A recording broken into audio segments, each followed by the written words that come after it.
الحمدللہ وکفا وسلام علی عبادہ الذین اصطفیٰ اما بعد فاعوذ باللہ من الشیطان الرجیم بسم اللہ الرحمن الرحیم وذکر فإن الذکریٰ تنفع المؤمنین۔ محترم ناظرین، حسب وعدہ ہم فضیلت الشیخ محمد عزیر شمس حفظہ اللہ کے ساتھ آپ کے روبرو ہیں، اور ہم نے جیسے پہلے بتایا تھا کہ انشاءاللہ آج کی اس نشست میں شیخ کو ہم زحمت دیں گے اور آپ سے یہ جاننے کی کوشش کریں گے کہ کن انگریزی کتابوں کا مطالعہ کر لینا چاہیے، لیکن اس سے پہلے دو تین باتیں بہت ضروری ہیں۔ پہلی بات تو یہ ہے کہ زبانوں کے معاملے میں اسلام کا جو موقف ہے وہ بہت شاندار ہے۔ اللہ تبارک و تعالیٰ نے زبانوں کے اختلاف کو اپنی رحمت کہا ہے۔ گویا دنیا میں جتنی زبانیں ہیں وہ سب ہماری زبانیں ہیں، اور ہمارے شیخ بھی مانتے ہیں کہ ایک آدمی جتنی زبان جانتا ہے گویا وہ اتنا آدمی ہے۔ آپ جتنی زبانیں جانتے ہیں آپ اپنی حیثیت میں اتنے آدمی کو اپنے اندر اکٹھا کر لیتے ہیں، اور یہ بہت بڑی سعادت کی بات ہے کہ ایک آدمی کو کئی زبانیں آ رہی ہوں۔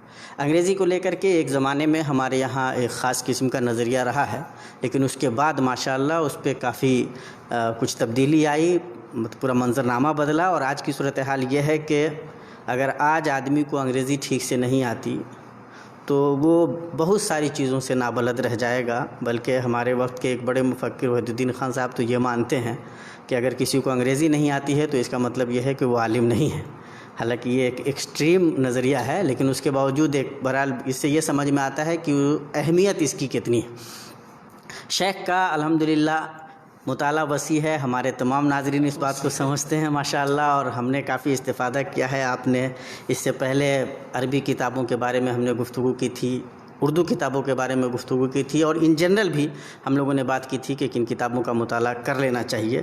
آج ہم شیخ کو زحمت دے رہے ہیں کہ انگریزی کتابوں خاص طور سے، اور شیخ کا جو فیلڈ ہے وہ بہت متنوع رہا ہے الحمدللہ، تو اس حیثیت سے ایسی منتخب کتابیں جو شیخ کی نظر میں بہت اہم ہیں، اور ایک مثقف آدمی کو، ایک پڑھے لکھے آدمی کو، یا ایک طالب علم کو، یا ایک عام انسان کو بھی ان کتابوں سے استفادہ کرنا چاہیے، انہیں پڑھنا چاہیے۔ انشاءاللہ ان کتابوں کے بارے میں گفتگو ہوگی۔ شیخ تو ہم ایک مرتبہ پھر آپ کے شکر گزار ہیں، اللہ تعالیٰ سے دعا کرتے ہیں کہ اللہ تعالیٰ ان تمام اچھی کوششوں کا آپ اللہ پاک بہتر بدلہ دے۔ آپ جس طرح سے اپنا قیمتی وقت ہمارے لیے، ہمارے ناظرین کے لیے نکالتے ہیں، اللہ تبارک تعالیٰ اس کو میزان حسنات میں رکھے، اور آپ کا سایہ صحت و عافیت کے ساتھ ہم پہ تا دیر قائم رکھے۔ جزاکم اللہ خیر شیخنا۔ تو ہم لوگ گفتگو کو بغیر زیادہ لمبی تمہید کیے ہوئے وہاں تک لے جاتے ہیں کہ کون سی کتابیں ہیں، یا پہلی وہ کتاب آپ کی نگاہ میں انگریزی کی جب بات آتی ہے تو آپ سمجھتے ہیں کہ ہمیں پڑھ لینا چاہیے؟ میں ذرا تھوڑی سی تمہید میں بھی باندھوں گا، آپ نے جیسے تمہید باندھی۔ سب سے پہلی چیز تو یہ کہ ہم لوگوں نے جامعہ سلفیہ میں چونکہ انگریزی پڑھی تھی اور انٹر تک کی انگلش پڑھائی جاتی تھی، تو 1976 میں جب فارغ ہوئے تو وہاں سے دلی آئے، تو دلی میں وہاں بھائی صاحب JNU میں ہوتے تھے، جواہر لال یونیورسٹی میں، تو وہاں ان کے یہاں قیام تھا، اور لائبریری میں ان کے گیا اس یونیورسٹی کے، تو دیکھا کہ ماشاءاللہ تو اچھا خاصا ذخیرہ انگریزی کی کتابوں کا بھی ہے، اور بلکہ عربی ادب اور عربی زبان کی کتابوں کا بھی بہت بڑا ذخیرہ ہے۔ جی بالکل۔ تو مجھے بڑی دلچسپی ہوتی تھی، اور بڑا حصہ جو ہے وقت کا اسی یونیورسٹی میں گزارتا تھا۔ اس کے علاوہ پھر جامعہ ملیہ کی لائبریری ہے، اور دوسری لائبریری میں۔ تو جامعہ سلفیہ میں تو اتنی کتابیں نہیں انگریزی کی تھیں، لیکن وہاں جب دیکھی تو ماشاءاللہ پڑھنے کا شوق ہوا، تو وہیں سے کچھ تھوڑا بہت پڑھنا شروع کر دیا۔ اور جامعہ سلفیہ کی تعلیم نے اس قابل کر دیا کتابیں آسانی سے پڑھ سکتے۔ الحمدللہ یہ فائدہ ہوا۔ پھر اس کے بعد جب یہاں آئے مدینہ یونیورسٹی میں 1978 کے شروع میں فروری میں، تو یہاں پھر 3-4 سال جو گزارا، وہاں کی لائبریری صرف عربی کتاب پر مشتمل تھی، دوسری چیزیں نہیں تھیں، اور میں نے شعبہ عربی میں داخلہ بھی لیا تھا کلیۃ اللغۃ العربیہ میں، اور یونیورسٹی میں صرف ایک کمرہ چھوٹا سا تھا جس میں تھوڑی سی کتابیں تھیں انگریزی کی۔ ہاں، تو ایک بار ہم ایسی عمرہ کرنے کے لیے ہم لوگ آئے مکے یہاں، تو یہاں عمر قرآن یونیورسٹی میں اس زمانے میں جو ہمارے اخوان پڑھتے تھے، تو ان سے ملاقات ہوئی، پھر یہاں کی جو لائبریری دیکھی تو ماشاءاللہ مطلب بڑا ایک فلور پورا جو ہے وہ انگریزی کتابوں سے بھرا ہوا تھا۔ انگریزی کتاب، کیا بات ہے! تو مجھے تمنا تھی کاش کہ ان کتابوں سے استفادہ کرنے کا موقع ملتا۔ تو ہوا یہ کہ پھر جب فراغت ہوئی میری 1981 میں مدینہ یونیورسٹی سے، گریجویشن ہو گیا، اس کے بعد پھر ماسٹرس میں داخلے کے لیے وہاں بھی داخلہ ہو گیا مدینہ یونیورسٹی میں، اور پھر اس کے بعد یہاں بھی میں نے اپلائی کیا تھا تو یہاں بھی انٹرویو ہوا، وہ یہاں بھی داخلہ ہو. ماشاء اللہ. تو میں اور بھی جو بہت سے وجوہ اسباب ہیں ان میں سے ایک وجہ یہ بھی ہے کہ یہاں میں نے لائبریری بہت ریچ دیکھی تھی، انگریزی کی کتابیں دیکھی تھی، اس لیے آپ نے فیصلہ مکہ مکرمہ ہے بہرحال، تو مدینہ منورہ میں رہنے کا موقع ملا تو مکہ میں بھی رہوں. تو اس طرح سے یہاں وہاں میں نے کچھ عذر معذرت کر کے وہاں سے ایگزٹ لگایا، چلا گیا، پھر مصر گیا، وہاں سے پھر ویزا لے کر کے یہاں آ گیا. کیا بات. تو اس طرح الحمدللہ یہاں ماسٹرس کے زمانے میں اب وہ پھر لائبریری میں کام ہم لوگوں کا، اور جو بھی ہائر ایجوکیشن جب ماسٹرس میں پہنچتا ہے آدمی تو اس وقت تو اس کو آزاد مطالعہ کرنا چاہیے، ہر چیز پڑھنی چاہیے، دیکھنی چاہیے. طالب علم واقعی طالب علم بنے، یہ نہیں کہ بس وہ مجبوراً پڑھ رہا ہے کچھ اور اس کو مطالعے کے لیے ڈھکیلا جا رہا ہے اور منتخب کر کے لا کے کتابیں دے دی جاتی ہیں، تب جا کر کے کہیں اور امتحان ہوگا اس کا، اس میں نمبر ہوگا تبھی جا کر کے پڑھے گا. نہیں، شوق ہوگا تو خود ہی آدمی انسان پڑھے گا. تو کہنا یہ کہ یہاں کی لائبریری الحمدللہ پھر دیکھا یہاں سارے جتنے اورینٹلسٹ کی مشہور کتابیں سب ہر موضوع سے مطلب اسلامی علوم، اسلامی تاریخ، اور جدید دور میں جو مسلمانوں اسلام کا جو کے مختلف رجحانات، پھر عربی زبان و ادب سے متعلق، اور پھر ہندوستان کے بارے میں بھی بہت سی کتابیں ملی، انڈین مسلم سے جو پروفیسر محمد مجیب کی، یہی میں نے دیکھی، اور اس طرح سے اور بھی بہت سی کتابیں.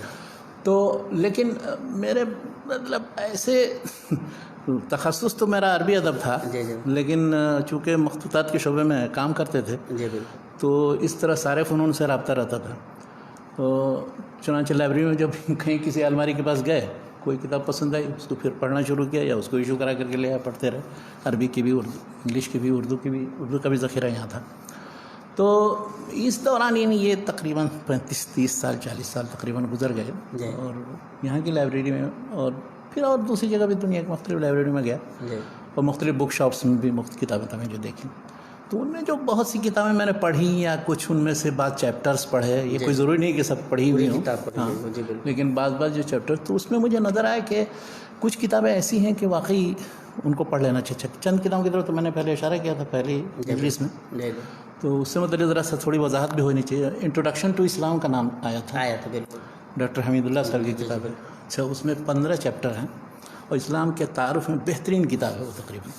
اور اس کی تالیف کا بھی قصہ بہت دلچسپ ہے. ہوا یہ کہ ہمارے ہاں عموماً اجتماعی کام ہوتا نہیں، تو جب اس کتاب کا خاکہ بنایا انہوں نے چند پروفیسروں کے ساتھ حیدرآباد میں، تو ہر ایک نے ایک چیپٹر لے لیا اور کہا کہ 2 مہینے 3 مہینے کے اندر بیٹھ کر کے لکھ کر کے جمع کر دیں گے، اور پھر کتاب تیار ہو جائے گی. اس انداز کی جدید تعلیم یافتہ لوگوں کے لیے انہوں نے تو 1-2 مہینے کے اندر لکھ کر کے تیار کر دیا. اب سب کے مقالے کا انتظار ہو رہا ہے تو کسی نے اب تیاری نہیں ہوئی. تب انہوں نے سوچا کہ بجائے اس کے کسی سے کچھ کہا جائے، کوئی شکایت کی جائے، خود ہی انہوں نے لکھنا شروع کیا ہر چیپٹر پر. اور الحمدللہ پورا سارا 15 چیپٹر لکھ گئے، پوری کتاب پھر اس کو چھپوا دی. تو یہ اس کتاب کا قصہ ہے. ہمارے یہاں اجتماعی کام بہت، ٹیم ورک بہت صحیح نہیں ہے، اور اس میں ہر ایک دوسرے کو الزام دے کر اس کی وجہ سے یہ کام نہیں ہوا. خود نہیں کہ پیش قدمی کر کے کر لیں کام. تو یہ الزام دینے اور دوسرے کو تانا دینے اور دوسرے کی طرف تنقید کرنے، اس کا رجحان بہت زیادہ ہوتا ہے. تو یہ ڈاکٹر حمید اللہ صاحب کی ایک کتاب اس طرح تیار ہو گئی، سوچیے، اندازہ لگائیے. بالکل. اور الحمدللہ مطلب یہ کتاب اپنے موضوع پر بہترین کتاب ہے. اور چونکہ وہ مستشرقین کے درمیان رہے ہیں، یورپ میں، پیرس میں رہے ایک زمانے تک، اور انہوں نے مغربی ذہن کو اچھی طرح سمجھا ہے، وہیں سے ان کی PhD بھی ہے. تو انہوں نے اس انداز میں اسلام کے روحانی، اخلاقی، سیاسی، اقتصادی نظام، ان کی عبادات اور سے متعلق جو اسلام کا تصور ہے، سب کچھ انہوں نے بہت اچھے انداز میں. تو یہ کتاب تو میں بہت ترجیح دوں گا کہ اس کو پڑھیں. اور ایک مسلمان کی کتاب ہے، کسی غیر مسلم کی نہیں ہے، تو اس کو پڑھنے میں کوئی مشکل ہو. اچھا، دوسری 2-3 کتابوں کا ذکر آیا تھا، اس سے مطلب تھوڑا سا ڈاکٹر اقبال صاحب، ان کے لیکچرز تو میں نے بتایا تھا کہ بہت فلسفیانہ ہیں، اور کافی فلسفیانہ معلومات ہوں، اور مختلف افکار و رجحانات کا پتہ ہو، اور موجودہ دور میں مذہب یا دین کو بحیثیت دین کے جو چیلنجز پیش نظر ہیں، تو اس کی روشنی میں وہ پڑھ سکتا ہے. اس میں جو اجتہاد سے متعلق جو چیپٹر ہے، یا مذہب کا امکان موجودہ دور میں ہے کہ نہیں، یا اس طرح سے اسلامی ثقافت یا کلچر کی روح کیا ہے، ان سب چیزوں پر جو گفتگو ہوئی بہت اچھا، 7 لیکچر. اچھا، اسی طرح 2 کتابوں کا ذکر آیا تھا ہندوستان کے تعلق سے. پروفیسر عزیز احمد جو کینیڈا چلے گئے تھے، وہ بھی حیدرآباد کے تھے. تو ایک تو Islamic modernism in India and Pakistan, جدید دور میں جو مسلمان اور اسلام ہندوستان کے اندر، اور اس کے جو مختلف رجحانات کا ذکر ہے وہ سر سید سے شروع کیا ہے، اور بالکل پاکستان بننے کے بعد تمام مشہور مفکرین کا سب کا جائزہ ہے۔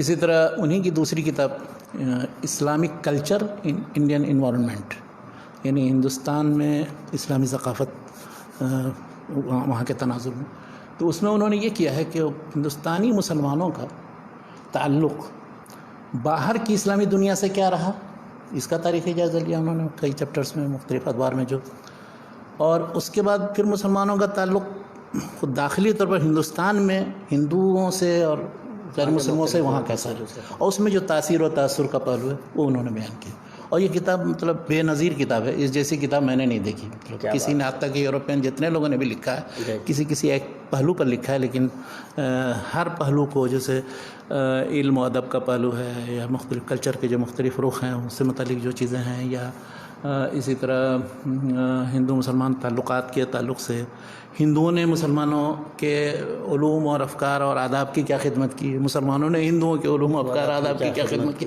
یعنی یہ سب پہلو پر بیرونی نے جو کتاب لکھی ہے ہندوستان سے متعلق تو اس کی کیا قدر و قیمت ہے، بہت ہی مختصر انداز میں، مرکز انداز میں وہ لکھتے ہیں، اور اگر اس کو ذرا سنجیدگی کے ساتھ ٹھیک سے ٹھہر کر پڑھا جائے تو۔ لیکن ایک بات میں بتا دوں، اس کا اردو ترجمہ ہے، ایک بہت بڑے پروفیسر تھے اور عالم جمیل جالبی سے، تو انہوں نے وہ اردو کے بڑے اچھے محقق بھی تھے، ادیب بھی تھے سب، اور انہوں نے اپنے یعنی آرام کے وقت میں سوچا کہ دو ایک کتاب ایسی لے لیں جن کا ترجمہ کریں۔ انہوں نے کئی کتابوں کا ترجمہ کیا، ایلیٹ کے مضامین کا ترجمہ کیا، تو یہ دونوں کتابیں انہوں نے سمجھی کہ چلو سہل ہیں اور اس موضوع پر بہت اچھی کتابیں ہیں، تو عزیز احمد صاحب کی دونوں کتابوں کو انہوں نے ترجمہ کیا۔ لیکن وہ چونکہ عربی اور فارسی کے ماخذ یا ناموں یا اسلامی تاریخ میں جو شخصیتیں گزری اس سے ان کا پتہ نہیں تھا ان کا، تو عزیز احمد صاحب نے جو چیزیں بالکل صحیح ٹرانسلیٹریشن کے اصول کے مطابق، ٹرانسلیٹریشن کا مطلب ہوتا ہے کہ کسی حرف کو کیسے لکھا جائے، تو ٹرانسلیٹریشن کے اصول کے مطابق جو کچھ لکھا اس کو وہ سمجھ نہیں سکے، کچھ سے کچھ کر دیا ہے، ناموں میں تو اتنی تحریفات ہیں، تو اس لیے وہ ترجمہ کیا ہے، لیکن وہاں بھی غموض ہے، یعنی انگلش میں آپ پڑھیں تو زیادہ سمجھ میں آئے گی اگر کسی کو انگلش بھی آتی ہے اور اردو بھی آتی ہے تو، اور اردو میں کم سمجھ میں آئے گی، تو اس لیے میں مشورہ دوں گا کہ اصل انگریزی دونوں جو مطلب وہ پڑھیں اور ان ترجمہ۔ اچھا، کمال یہ ہے کہ خود عزیز احمد صاحب چاہتے تھے کہ جمیل جالبی ترجمہ کرے ان کتابوں کا، پتہ نہیں، مجھے نہیں معلوم ہے، لیکن انہوں نے مقدمے میں صرف یہ لکھا ہے کہ میں نے ایک چھٹی میں یہ دیکھا کہ کون سا آسان کام ہو سکتا ہے، اور ان موضوعات سے متعلق یہ کتاب دونوں نمایاں کتاب ہے، اس لیے دونوں کا ترجمہ وہ کر گیا، یہ انہوں نے وہ بعد میں جب ان کی وفات کے بعد انہوں نے آرٹیکل لکھا تو اس میں اس کا ذکر لکھا ہوگا، ہو سکتا ہے۔ بہرحال تو یہ تو کتاب، اچھا میں نے جو کتابیں پڑھی ہیں مختلف ناحیے کی، تو اس میں خاص طور پر جو اسلامی تاریخ، اسلامی علوم فنون، موجودہ دور میں مسلمانوں کے مختلف تحریکات، اس سے متعلق یہ تو کتابیں ہیں، یا اسلامی تعلیم اور اسلامی قانون وغیرہ کے تعلق سے جو غیر مسلموں کی لکھی ہوئی کتابیں ہیں یا مستشرقین کی، اور یا پھر ہندوستان کے تعلق سے جو چیزیں جو لکھی، اور کچھ عربی زبان ادب کے تعلق سے۔ تو ابھی چونکہ ہندوستان کا ذکر ہو رہا ہے برصغیر کا، اسی تعلق سے ایک کتاب بہت ہی اچھی، وہ بھی ہر شخص کو پڑھ لینا چاہیے، ڈاکٹر تارا چند کی ایک کتاب ہے، influence of Islam on Indian culture. کیا بات ہے جی، کہ اسلام کا کیا اثر پڑا ہندوستانی تہذیب۔ اچھا، انہوں نے بھی تقریباً 12 یا 13 چیپٹر کے اندر انہوں نے، وہ ان کا پی ایچ ڈی کا مقالہ ہے تارا چند صاحب، ہاں تارا چند صاحب کا، اور انہوں نے بہت ہی انصاف کے ساتھ دکھایا کیسے اسلام داخل ہوا، اس کا پھر کیا رد عمل ہوا، پھر اس کو 2 حصے میں تقسیم کیا، مطلب جنوبی ہند میں اس کے زیر اثر کیا کیا کیفیت ہوئی اور کس طرح سے کون سی شخصیتیں اور کون سی تحریکیں اٹھی، اور اس کے اثرات مثلاً عبادات کے معاملے میں، مثلاً انسانی مساوات کے تصور میں، یا جن مختلف مصلحین نے ہندوؤں میں اٹھ کر کے اپنے مذہب کی طرف دعوت یا حقیقی دعوت یا اصلاح کی کوشش کی، تو اس میں کس طرح سے اسلام کا دخل ہے۔ اب اس میں انہوں نے جو مثالیں دی ہیں، مثلا گرو نانک کی مثال دی ہے، کبیر کی مثال دی ہے، رامانوج کی مثال دی ہے، اور دوسرے لوگوں کی، تو ان سب کا ذکر کیا ہے، اور وہ کتاب مطلب پڑھنے سے تعلق۔ آخر میں انہوں نے 2 چیپٹر بنایا ہے، اس میں اسلامک آرکیٹیکچر یعنی اس کا کیا اثر رہا ہے ہندوؤں کے ہندوستان کے فن تعمیرات میں، اور دوسری چیز بنائی ہے فن مصوری یعنی تصویر، اور اس میں بھی یعنی کس طرح سے اسلامی جو نقش و نگار ہوتے تھے مسجدوں میں یا مقبروں وغیرہ پر، تو اس کا کیا اثر پڑا ہے ہندو فن مصوری پر. تو یعنی انہوں نے مطلب ادب، فلسفہ، مذہب، عبادت، ان سب چیزوں کا موضوع ہے. بلکہ ایک باب میں انہوں نے اسلام میں تصوف کا جب جہاں ذکر کیا ہے تو تصوف اور وہ ہندو جو ویدانتی فلسفہ ہے اور ہندوؤں کے ہاں جو اس طرح کے وہ چیزیں، ان دونوں کے درمیان بھی سملیرٹی یعنی یکسانیت دکھانے کی کوشش کی ہے اور کہاں تک موافق ہے، مخالف ہے، اور اس میں کیا تاثیر تاثر ہے کہ نہیں ہے. تو یہ کتاب مطلب واقعی اچھی کتاب اس موضوع پر ہے، اور اس میں بہت بغیر جانب وہ ڈاکٹر تارا چند آزادی کے بعد وہ وزارت تعلیم میں مولانا ابوالکلام آزاد نے خاص طور پر ان کو رکھا تھا بحیثیت اپنے مساعد کے. اس کے بعد پھر ایک پروجیکٹ بنا کہ انڈیا کی تاریخ لکھی جائے، تو اس میں یہ بہت بڑا پروجیکٹ تھا. پتہ نہیں کتنی جلدیں چھپی نہیں چھپی ہے، تو ہندوستان میں رہیں گے تو پتہ چلے گا. یہاں ساری جلدیں مجھے نہیں ملی. تو یہ اچھے سنجیدہ اور بعد میں پھر وہ مختلف ملکوں کے سفیر پھر بن کے گئے.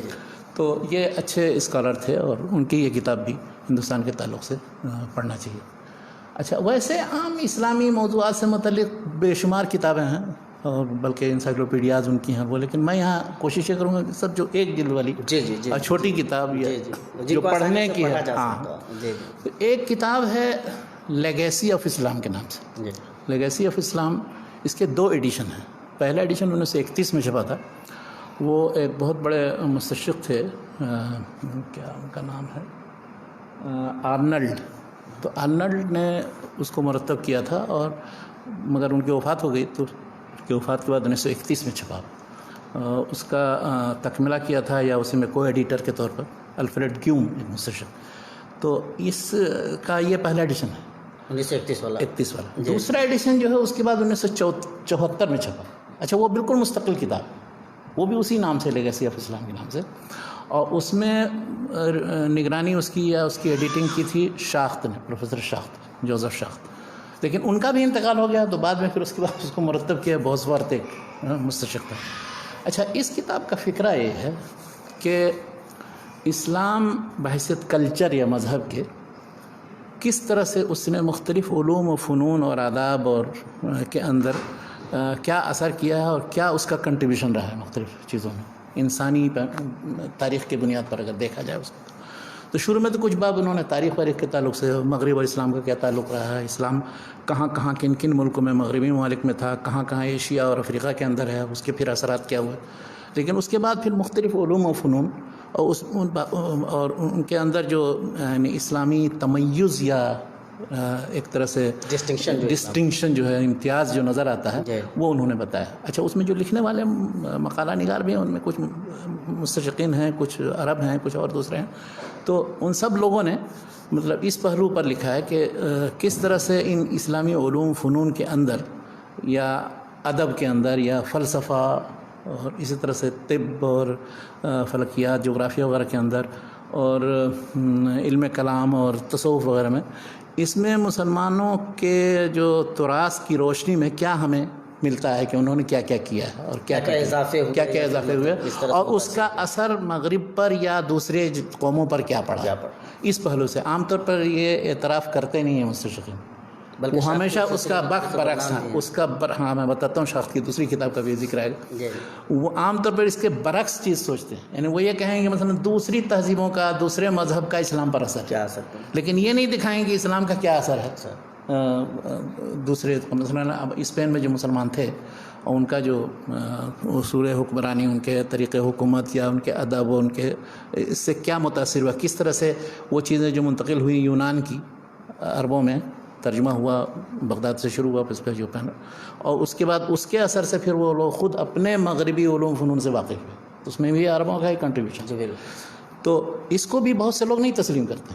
تو انشاءاللہ میں اس کی طرف آتا ہوں، بعض کتابوں کی طرف جس میں باقاعدہ صراحت، یعنی وہ یہ کہتے ہیں کہ قسطنطنیہ یہ جو ہے ترکی میں جو بھی ہے، یہ پہلے رومی سلطنت کا مرکز تھا، دارالسلطنت تھا، بیزنطین کہا جاتا تھا اس کو. تو جوسٹنٹین یعنی قسطنطین نے جب اس کو فتح کیا یا وہاں پر پھر اس کے بعد اس کو مرکز بنایا، تو وہ ایک طرح سے عیسائی جو مذہب ہے یا عیسائی حکومت ہے اس کا سینٹر تھا، مرکز تھا. وہیں سے پھر اس کے بعد مشرق میں جو کنیسہ تھا اور مغرب میں جہاں تک ان کے ہاں مسیحیت تھی، ان سب کا سینٹر یہ تھا. لیکن ہوا ہے کہ جب محمد الفاتح نے 8ویں 9ویں صدی ہجری میں اس کو فتح کیا، اور اس کے بعد وہاں سے سب غلبہ پھر وہ ترکوں کا ہوا. تو اسی وجہ سے ان کو اتنی زیادہ عداوت اور دشمنی ہے اس سے کہ ترکوں کے ذریعے ہمارا جو ہے ماضی چھن گیا.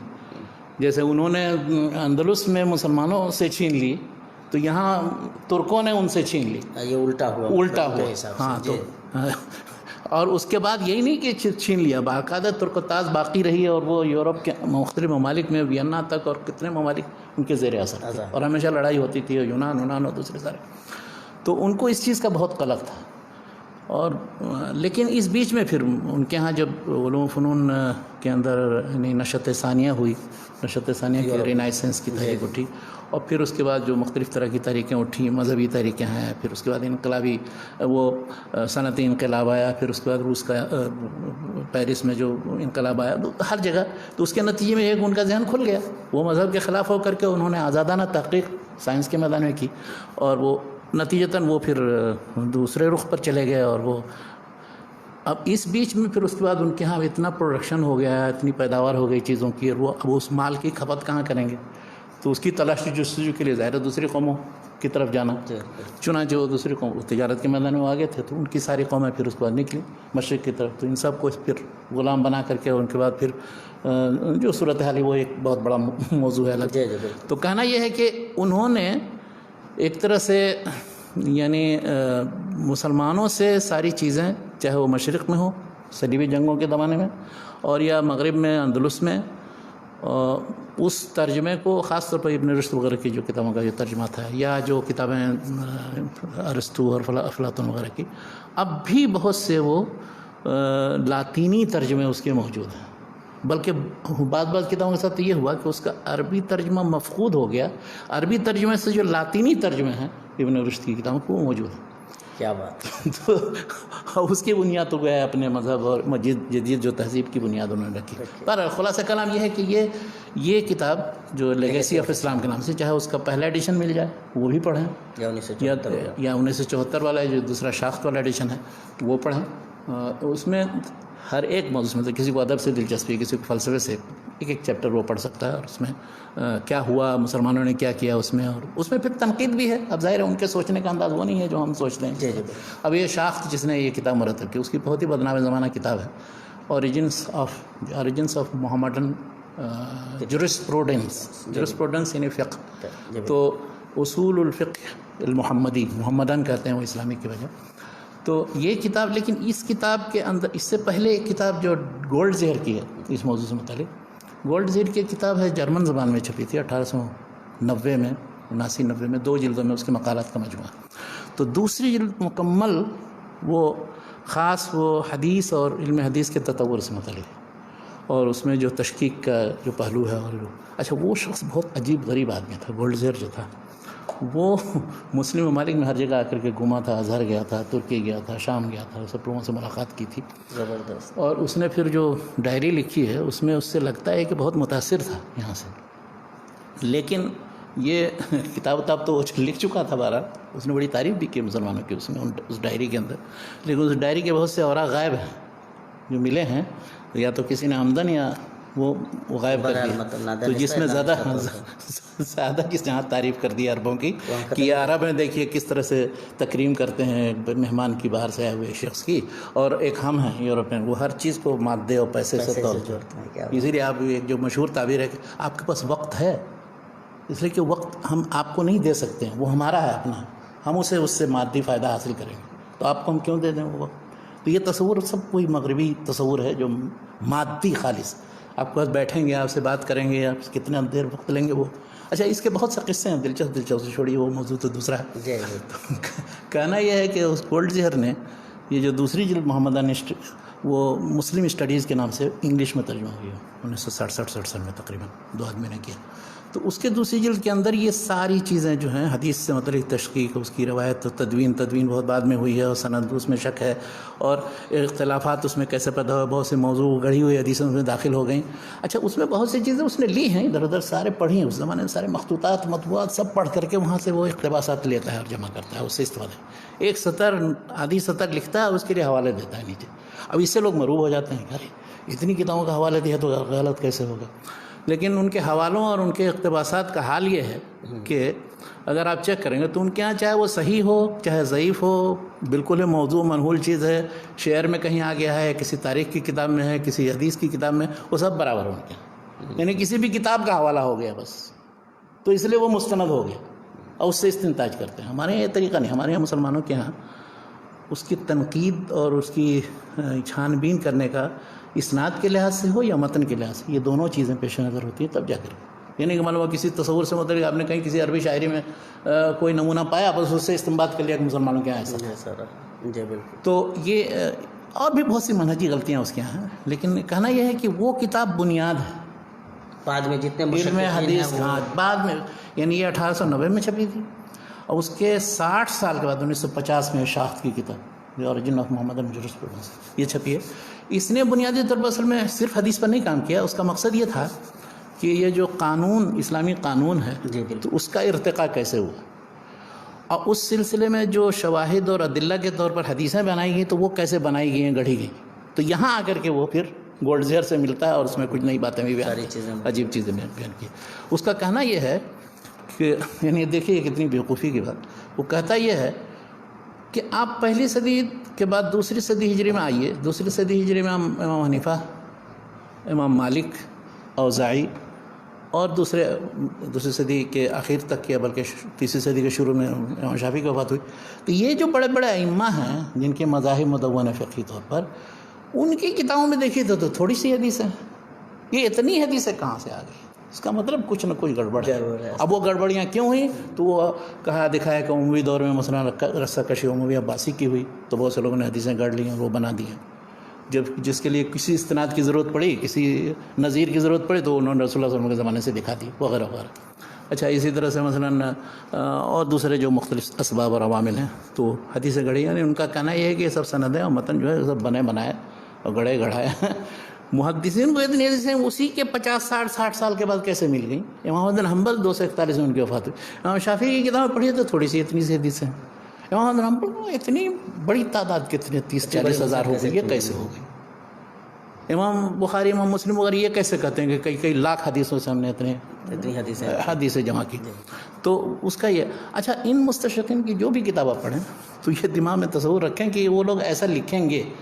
اب یا تو یہ کہ اس کے مقابلے میں کسی مسلمان عالم نے کچھ لکھا ہے، اس کو صحیح طریقے سے پڑھ لیں تو وہ سارے شکوک شبہات دور ہو جائیں گے. اب جیسے اسی کتاب، یہ جو شاخت کی کتاب ہے، اس کی کتاب کا تنقیدی جائزہ ڈاکٹر محمد مصطفیٰ اعظمی نے لیا.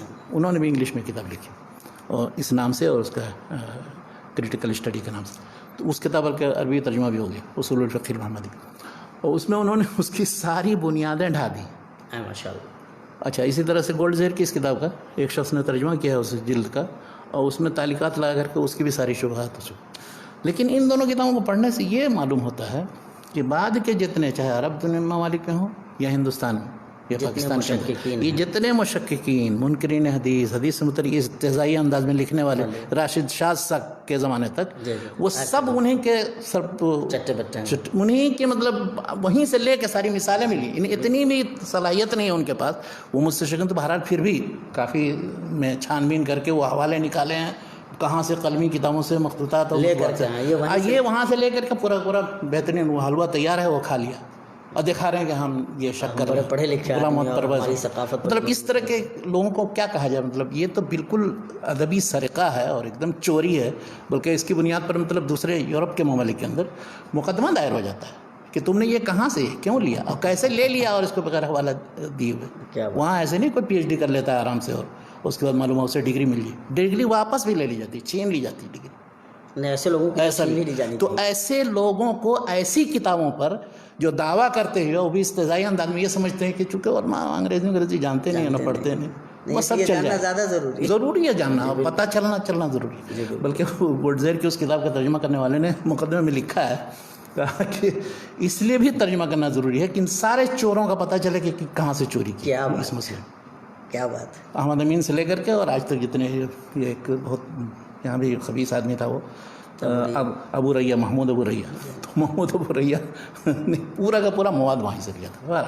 خیر یہ مسئلہ تو کہنا یہ ہے کہ کتابیں یہ سب پڑھیں، لیکن دوسرا نقطہ نظر جو ہے مسلمانوں کے یہاں، مسلم محققین کے یہاں، ڈاکٹر حمید اللہ نے مثال کے طور پر حدیث کی بحث میں صحیح حمام بن منبع جب چھاپی ہے تو اس کے مقدمے میں تفصیل سے لکھا ہے کہ حدیث کی جمع و تدوین، اس کی تاریخ کیا ہے، سلسلہ اسناد کیسے بنا، اور سلسلہ اسناد سے متعلق جو مباحث ہیں اس میں انہوں نے دکھایا کہ اب وہ کتابیں دستیاب ہیں جو سند کے ساتھ بیان کی جاتی تھی. تو اب سعید بن منصور، امام مسلم مثال کے طور پر سعید بن منصور سے کچھ چیز نقل کرا، اب سنن سعید بن منصور موجود ہے، اس میں دیکھے بیان نہیں ہوئی، تو کیسے کہا جائے گا امام مسلم نے گاڑ لی ہے حدیث اور سند اپنی طرف سے لگا دی.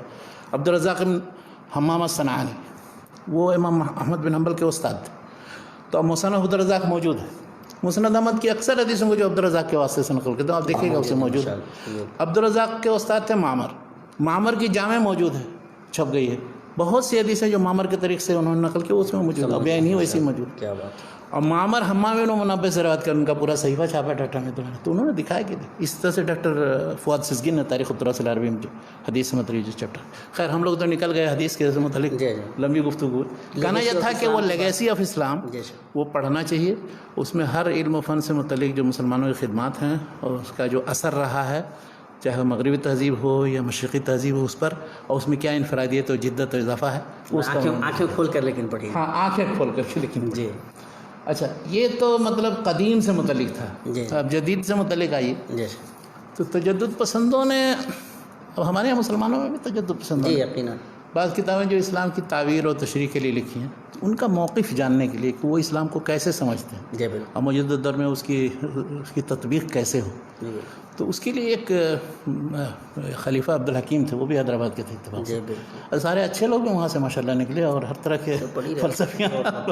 تو خلیفہ عبدالحکیم تھے وہ اس کے بعد آزادی کے بعد چلے آئے تھے پاکستان.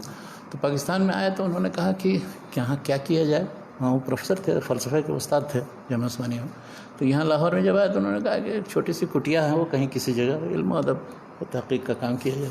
چنانچہ وہ ادارہ ثقافت اسلامیہ کے نام سے ایک ادارہ بنایا اور وہاں دارالمصنفین کے طرز پر میں گیا، وہاں دیکھا تو وہیں لائبریری بنائی اور وہیں پر پھر اس کے بعد تو وہ ایک طرح سے گورنمنٹ کی امداد سے وہ ادارہ چلتا تھا.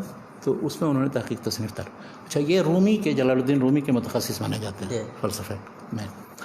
تو ان کی کتاب ہے اسلامک آئیڈیالوجی، اسلامی نظریہ ہے، اس کے تقریباً 13-14 چیپٹر ہیں. تو اس میں انہوں نے اسلام کو موجودہ دور میں کیسے سمجھنا چاہیے اور کیا ہونا چاہیے یہ انہوں نے پیش کیا، اور اسلامی تعلیمات کیا ہیں، اس کی روح کیا ہے، انہوں نے دکھانے کی کوشش کی ہے. اور یہ کہ مطلب عام لوگ جو اسلام کو ایک دقیانوسی مذہب سمجھتے ہیں کہ موجودہ دور کے لیے مفید نہیں ہے، یا کہ جو لوگ بالکل ہی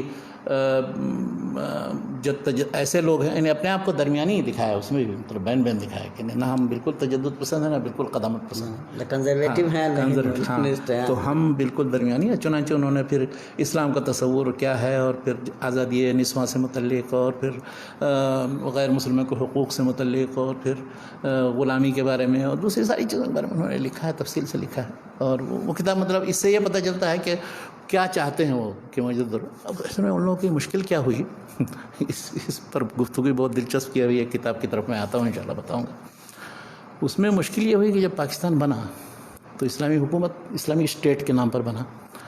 مملکت خدا. ہاں اب بنا تو لی اسلامی حکومت، لیکن اسلامی حکومت کا قانون کیا رہے گا جس کی بنیاد پر حکومت چلی. جی. اب وہ قانون مرتب کرنے کے لیے اب جب علماء سے کہا گیا تو انہوں نے بنیادی اصول و قواعد و ضوابط دے دیے کہ یہ ہے، اس کی بنیاد پر تم سارے وہ مرتب کرو. تجدد پسند یہ چاہتے تھے کہ نہیں، وہ نمونہ جو مغرب کا ہے یا مغرب کے نزدیک قابل قبول ہو وہ اپلائی کیا جائے، نہیں کہ یہ تو بڑا مشکل ہے. اب وہ بہت لمبی داستان ہے اس کی، اور اس میں بہت سی میٹنگیں ہوئیں اور سارے جو صدر آتا تھا پھر اس کے بعد پچھلی ساری چیزوں کو ملغا کر کے پھر نئی چیز شروع کر دیتا تھا. بڑا لمبی چوڑی داستان ہے. تو وہ کہنا یہ ہے کہ اب وہ اس چکر میں پڑ گئے کہ ایسا قانون بنائے کہ جس سے ہمارے تعلقات مغرب اور دوسرے ممالک سے بھی درست رہیں اور یہاں کے لیے بھی لوگوں کے لیے قابل قبول. اچھا وہاں اکثر مسلمان ہیں اسلامی ذہن کے، اسلام پسند ہیں. اب ان کے لیے اب وہ مشکل یہ ہے کہ ان کو کیسے راضی کیا جائے. تو اپنے ملک میں لوگ راضی نہیں ہیں جب تک کہ اسلامی قانون نہ لایا جائے. اب ان کو طرح طرح سے اس میں وسوسہ ڈالنے کے لیے کہ نہیں اب وہ مختلف فقہ ہے تو کیسی الگ الگ فقہ ہوگی تو کون سا قانون لایا جائے جو دوسرے کے لیے قابل قبول ہو. یعنی ادھر ان لوگوں کو برا بھلا کہنے یا بدنام کرنے کے لیے یہ سب، یعنی یہ تجدد پسندوں اور قدامت پسندوں کے درمیان یہ سلسلہ چلتا رہا یہاں تک کہ آج تک اسلامی قانون کی تنفیذ نہیں ہو سکی. تو وہ تو دستور بھی شاید 1974 وغیرہ میں جا کر کے ان کا فائنل بنا، اس میں وہ لکھ دیا گیا بس یہ کہ اسلام بنیاد ہوگی ہمارے قانون کی، بس اتنا لکھا. اب اس کی ہر شخص الگ الگ تفسیر ہے.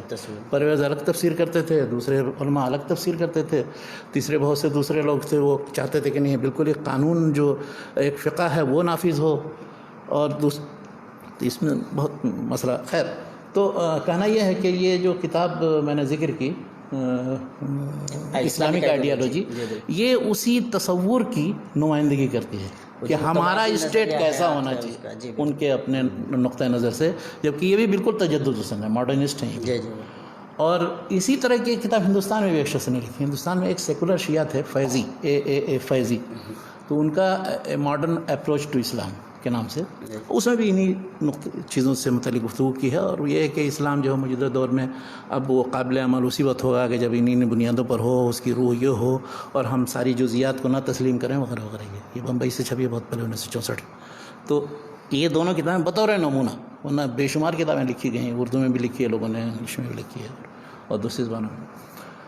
اچھا، اس کے اس موجودہ صورتحال کی تصویر کشی کے لیے کہ موجودہ دور میں اسلام کی کیا صورتحال ہے اور ان کے بقول کیا صورتحال ہونا چاہیے، مسلمانوں کو کیا کرنا چاہیے، مسلم ممالک بھی کیا کرنا چاہیے، اس سے متعلق ایک بہت ہی چالاک اور زیرک قسم کا مستشرق تھا، وہ اسمتھ تھا، ویلفریڈ کینٹویل Smith.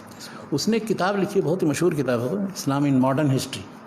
Islam in modern history میں اس نے یہ کیا ہے وہ کتاب ہر شخص کو پڑھنا چاہیے تاکہ مغرب کا جو نقطہ نظر ہے مسلمانوں اسلام کے بارے میں وہ سمجھ میں آئے، اور جو کچھ بھی ہم کر رہے ہیں وہ ایک طرح سے انہی کی خدمت ہو رہی ہے، جس طرح سے بھی ہم جو کچھ بھی کیا بات. میں اس کی تھوڑی سی تشریح کروں گا، اگرچہ چند ہی کتابوں کا ذکر ہو، لیکن کہ جس کتاب کا ذکر ہو اس کی اہمیت یا اس کا پس منظر یا اس کے لکھنے کا جو مؤلف کا مقصد ہے. یہ کتاب اس نے 1958 میں شائع کی، اور اس میں 9 سال لگایا تھا اس نے اس کو لکھنے میں، اور سارے مختلف ممالک کا اس نے سفر کیا تھا، مسلم ملکوں کا. تو اس میں 7 چیپٹر ہیں، 7 ابواب ہیں. پہلے باب میں اس نے تو اسلام پرانے زمانے میں کیسا تھا، وہ کس طرح سے رہا خلفائے راشدین کے زمانے میں، اس کے بعد وہ دکھایا. اب موجودہ دور میں دوسرا چیپٹر جو ہے موجودہ دور میں اسلام میں کس طرح سے لوگوں کو احساس ہوا کہ مسلمانوں کی حالت خستہ ہے اور ان میں تجدید و اصلاح کا کام کرنا چاہیے. تو اس میں 3 تاریخوں کا ذکر کیا. ایک محمد بن عبد الوہاب کی تاریخ 18ویں صدی، دوسری شاہ ولی اللہ کی تاریخ، اور تیسری جمال الدین افغانی کی تاریخ. تو کہا کہ بس یہ 3 تحریکیں ہیں جو بنیادی 3 تحریکیں ہیں. بعد کی جتنی تحریکیں اٹھی ہیں 19ویں صدی میں یا 20ویں صدی میں، سب تقریباً انہی کے ارد گرد گھومتی ہیں، انہی سے کچھ تھوڑا سا اختلاف اور اتفاق کی بنیاد پر قائم ہے. تو یہ مین 3 تحریکیں ہیں. ایک محمد بن عبد الوہاب کی جو عقیدے کی اصلاح کی دعوت، اور شاہ ولی اللہ کی مطلب ان کا تصور یہ ہے کہ یہ ایک طرح سے سارے مسلمانوں کو متفق و متحد کر کے ایک ایسے منہج کی طرف دعوت دینا کہ جس میں سب لوگ مل جل کر کریں. چنانچہ ابھی بھی دیکھیں بریلوی دیوبندی اور اہلوی سب شاہ ولی اللہ کی طرف انتساب کرتے ہیں. اور تیسری جمال الدین افغانی کی تحریک جو ان کے نزدیک بہت خطرناک، وہ پین اسلامزم کی تحریک، یعنی اتحاد عالم اسلامی، یعنی سیاسی طور پر عالم اسلام کے اتحاد کرے کہ یہ تینوں تحریکیں اصل ہیں. اس کے بعد میں جو تحریکیں اٹھیں، مادی سوڈانی کی تحریک ہے یا سنوسی کی تحریک ہے یا انڈونیشیا اور دوسری جگہوں پر جو تحریکیں اٹھیں اسی کا شاخصانہ ہے. پھر اس نے یہ کہا کہ بعد میں جو مختلف رجحانات پیدا ہوئے ان میں 4 طرح کے رجحانات نے اثر کیا ہے بعد کے مسلمانوں پر. وہ پہلا ہے لبرلزم، دوسرا نیشنلزم، اور تیسری اس نے بتایا اپولوجیٹکس یعنی معذرت خواہانہ جو مطلب، اور چوتھا بتایا ڈائنامزم. تو اب اسے آپ سمجھ لیجئے کہ کس کس تحریک کی طرف اشارہ کر رہا ہے. مثلاً سر سید کی طرف وہ اپولوجیٹک، اور اس طرح سے ڈائنامزم میں وہ صرف اخوان المسلمین کی تحریک یا جماعت اسلامی وغیرہ کی تحریکیں آ جاتی ہیں. اور لبرلزم وغیرہ میں وہ صاحب تجدد پسند ہو جو، اور قوم پرست جیسے مسلم لیگی اور دوسرے لوگ یا عربوں میں جو مطلب یا عربوں میں، تو اس کو انہوں نے. اس کے بعد انہوں نے 5 چیپٹر الگ الگ ملکوں کا خصوصی مطالعہ اس میں کیا ہے. تو اس میں اس میں عربوں کا ایک چیپٹر رکھا، اس کے بعد پھر ترکوں کے بارے میں، پھر اس کے بعد ہندوستان کے بارے میں، پھر پاکستان کے بارے میں. یہ 4 چیپٹر ہوئے. اس کے بعد آخر میں یہ کیا ہے کہ مختلف اور دوسرے ملکوں کے بارے میں کہا کہ اس کے بارے میں مجھے معلومات زیادہ نہیں ملی، اور وہ انڈونیشیا اور ملیشیا اور دوسرے ملکوں میں، تو ان سب کو جمع کر کے 5واں باب بنایا. تو اب وہ دیکھیے کتنا ذہانت کے ساتھ اور سمجھ بوجھ کر کے، اور کیوں وہ کر رہا ہے وہ بھی میں بتاؤں گا آپ کو. وہ یہ کہہ رہا ہے کہ ان چاروں میں 4 طرح کی باتیں ہیں. چاروں علاقوں میں عربوں کے یہاں کیا ہے؟ اسلامک کرائسس ہے، یعنی وہ ایک ازمہ کا شکار ہیں کہ ہم جو دین مان رہے ہیں اس کے مطابق عمل کر رہے ہیں وہ کس چیز کا تقاضا کر رہی ہے، اور مغربی تہذیب ہے اس میں جو اس سے ہم استفادہ کر رہے ہیں. تو اب ان دونوں میں ٹکراؤ ہو رہا ہے، اس کو بھی ہم نہیں چھوڑ سکتے ہیں اور اپنے مذہب کے بھی نہیں چھوڑ سکتے. ایک طرح سے وہ ایک ازمہ کا شکار ہیں، وہ اس کشمکش میں ہے کہ کیا کریں کیا نہ کریں. تو اس وقت یعنی 1957-58 کی بات بتایا. دوسرا پھر اس کے بعد اس نے ترکی، چونکہ ترکی میں انقلاب آ چکا تھا کمال اتاتورک کا، تو ترکی کے بارے میں اس نے یہ کہا کہ ترکی جو ہے اسلامک ریفارمیشن یعنی اسلامی اصلاح کا کام، یعنی ان کے بقول یا ان کے اپنے تصور کے مطابق کہ یہ اس صحیح راہ پر چلا آیا ہے جس پہ آنا چاہیے مسلم ملکوں کو. اور وہ ان کے ہاں اب صرف یہ ہے کہ وہ ایک ترکی اسلام رہے گا، قومی اسلام رہے گا، اور وہ اسلام ایک مستقل بذات ایک اہمیت رکھنے والی چیز ہوگی. اچھا، تیسرا اس نے پھر پاکستان کے بارے میں کہا، اس کو کہا اسلامک اسٹیٹ یعنی اسلامی حکومت. وہاں اسلامی قانون ہے، اس کا تجربہ کیا جا رہا ہے. تو اب وہ کیا ہوگا نہیں ہوگا، اگر ان کو نجات پانی ہے یا آئندہ سرخرو ہونا ہے اور قوموں میں اپنا مقام بنانا ہے تو انہیں وہ راہ اختیار کرنا چاہیے جو ترکی نے اختیار کی ہے. سبحان اللہ. جی جی وہ پڑھیے وہ کتاب تو. اچھا، چوتھی انڈیا کے بارے میں لکھا مسلمان انڈیا میں کیا ہے، اس میں کہا کہ اسلامک انوالومنٹ یعنی مسلمان اقلیت میں ہیں، ہندو اکثریت کے اندر. تو اب ان کے ساتھ کیسے سمجھوتا کر کے ان سے رابطہ رکھیں کہ وہ اپنے مذہب یا عقیدے یا چیزوں پر باقی رہیں، اسلامی ماحول کی حفاظت کر سکیں. یعنی 4 طرح کی سوسائٹیاں ہو سکتی ہیں اور ہیں، اور چاروں طرح کی سوسائٹیوں میں یہ اس طرح کے مسائل ہیں. تو اب اگر وہ نجات کی راہ کیا ہے، نجات کی راہ ہے کہ وہ ترکی والا مصطفیٰ کمال وہ اختیار کیا جائے اور اس کے مطابق. اچھا، اس چیز کو بالکل اس نے واضح طور پر لکھا ہے، جگہ جگہ اس چیز کو لکھا ہے کہ اسلام بحیثیت مذہب کے جو مسلمان سمجھتے ہیں کہ وہ اٹل ہے اور اس میں کوئی تبدیلی نہیں ہو سکتی، یہ بالکل غلط تصور ہے. وہ پرانے زمانے کے وہ قرون ثلاثہ کے اسلام کی تقدیس کرتے ہیں، وہ کہتے ہیں کہ وہ اس زمانے میں خیر القرون تھا، یہ تھا، یہ سب محمل چیز ہے. اس لیے خیر القرون میں دیکھیے 3 خلیفہ 4 خلیفہ میں خلفائے راشدین میں سے 2 قتل کیے گئے. اس کے بعد پھر خانہ جنگی شروع ہو گئی، پھر ایسا ہوا، پھر اس کے بعد پھر موروثی خلافت شروع ہو گئی. تو کیا یہ کون سا مطلب تو وہ یہ کہہ رہا ہے کہ اسلام دراصل ان مبادی اور ان تصورات کا نام ہے جو اسلام قرآن میں لایا ہے، یا جو چیزیں ہیں رہی. اور دوسری چیزیں یہ جو لوگوں نے کی ہیں یہ سب اس کی تطبیق ہے، اس میں گڑبڑیاں ہیں. تو آپ اس علاقے اس زمانے یا اس عہد سے آپ اپنا رشتہ جوڑتے کیوں ہیں؟ یہ کیوں آپ کے اندر تمنا ہوتی کہ کاش کہ ہم سلف کے طریقے پر رہتے ہو، سلف کے طریقے پر کی طرف دعوت دیں، سلف کے طریقے پر عقیدے میں منہج میں؟ یہ کون سی چیز ہے؟ آگے بڑھتے جائیے. ہم جا رہے ہیں سلف کا مفہوم یہ نہیں، جتنے بھی ماضی کے چاہے وہ کوئی بھی ہو، ہر ایک مسلمان عقیدت رکھتا ہے پچھلے لوگوں سے. تو ان صحابہ تابعین تبع تابعین اس زمانے کے تصور سے مطلب یہ بالکل معمل بات ہے. تو وہ کہتے ہیں کہ یہ بدلتی ہوئی شکل ہے اس کی. اور اگر مسلمانوں کو یہ چیز سمجھ میں آ جائے کہ جیسے عیسائیوں کو سمجھ میں آ گئی کرسچینٹی جیسے، اس کو بحیثیت مذہب کے ایک مانتے ہیں اس کو، ٹھیک ہے معاملہ، لیکن اب اس کو ہر چیز میں ہر معاملے میں عمل دخل اس کا ہو، یہ تصور کرنا یہ درست نہیں ہے. مسلمانوں کی زیادتی ہے کہ کم فہمی ہے. اب اگر ان کو بعد میں سمجھ میں آ جائے تو اس کے بعد پھر اب اس سے آپ اندازہ لگائے کہ یہ کتاب پوری کی پوری جو ہے وہ دراصل مسلمانوں کو سارے اپنے جو اصل اسلام پر باقی رکھنے کے بجائے اس سے منحرف کیسے کیا جائے اور اس کے لیے مشورہ دیا ہے باقاعدہ. اور یہ کتاب دراصل حمزۃ الوصل کا کام کرتی ہے. انہوں نے یورپین ممالک کو بھی، امریکہ وغیرہ کو، یہ وہاں تھے اس میں میکگل یونیورسٹی میں، تو امریکہ یورپ کو بھی یہ مشورہ دیا کہ ہمیں کیسے تعامل کرنا چاہیے ان کے ساتھ. صحیح تصویر کشی کر دی سارے ممالک کی اس کی، اور ان لوگوں کو یہ مشورہ دیا کہ دیکھیے اس صحیح تصویر کشی کی روشنی میں آپ کو عمل کیسے کرنا چاہیے. آگے اپنے ماضی سے نہیں چمٹے رہنے کی ضرورت ہے. ماضی سے چمٹے گا تو پیچھے رہ جائیے گا. اچھا، اور پھر یہ چاروں الگ الگ بنا کر کے، اور ہر جگہ کے اسلام کو الگ اسلام، ٹرکش اسلام، انڈین اسلام، اور وہ بنا کر کے اسلام اور عرب تو وہ یہ دکھانا چاہتے ہیں کہ ایک تو اب ماضی سے کاٹ دیں آپ کو، سلفیت یا قدیم عہد سے آپ کا تعلق نہ ہو، اس کا تقدس نہ باقی رہے. دوسرا ہے کہ موجودہ دور میں بھی اسلام کے مختلف ایڈیشن ہو جائیں، اور ٹرکش اسلام ہو، انڈین اسلام ہو، عرب اسلام ہو، اور انڈونیشین اسلام. ہندوستان میں بھی بہت سارے لوگ تو یہ اس کتاب کا پورا مطلب یہ کتاب پڑھنے سے تعلق رکھتی ہے. مطلب میں اس کے باوجود بھی کہوں گا کہ اس کتاب کو پڑھیے اور یہ سوچیے, یہ سمجھ, یہ سارے حقائق ذہن میں رکھیے, اور یہ سارے حقائق ذہن میں رکھیے اور دیکھیے. خود اس مؤلف نے یہی بات کہی ہے, یعنی میں اپنی طرف سے نہیں یہ بات کر رہا ہوں اور اس کے الفاظ بلکہ وہی اصطلاحات میں کوٹ کر رہا ہوں. تو یہ کتاب, لیکن ایسے اسی نے ایک کتاب لکھی ہے ماڈرن اسلام ان انڈیا, وہ بہت پہلے چھپی تھی, اس کتاب سے پہلے چھپی تھی. یہ کتاب تو 1958 میں چھپی, وہ کتاب 1943 میں چھپی تھی. تو اس میں اس نے 3 باب بنائے ہیں بنیادی. پہلے میں وہ تین طرح کے رجحانات کا ذکر کیا ہے. انٹلیکچوئل موومنٹس, تو اس میں سر سید احمد خان کے گروپ کا.